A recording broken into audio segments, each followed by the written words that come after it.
हसुआ उठाई जब बहरी में जाई जरे मुलायम हमर पाँव हो का करी कुछ बुझाते नइखे।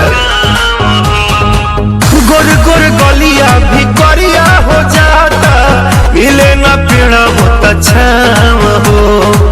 बात पिया मानी दर्द हमारो त जानी बोझा उठे नहीं बथला कमरिया राजा चले चैत के लहरिया सुते दीही घर के भितरिया राजा चले चैत के लहरिया सुते दीही घर के भितरिया राजा चले चैत के लहरिया। अरे लुगा में लुकू लगा कर वो बुझाते नहीं के मारा।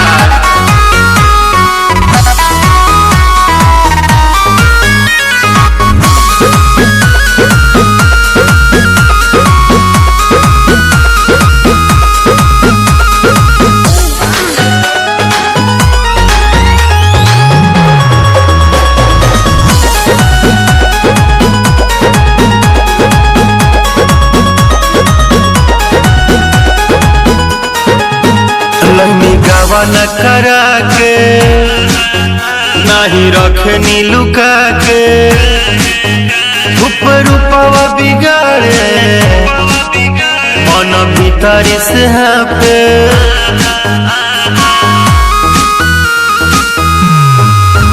लैनी गावा न करा के नहीं रखनी लुका के ऊपर रूपवा बिगाड़े मन भीतरी से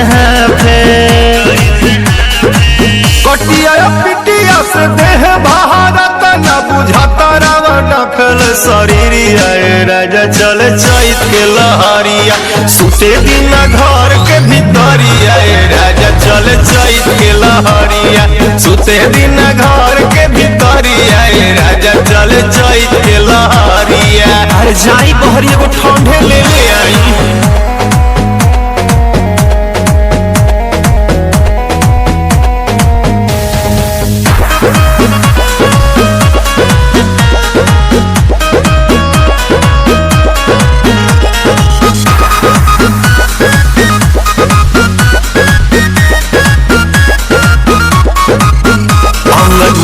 काका करी कैसे रसी हम बरी मंगल मोहन पगलाला हम तो भीतरी से जरी।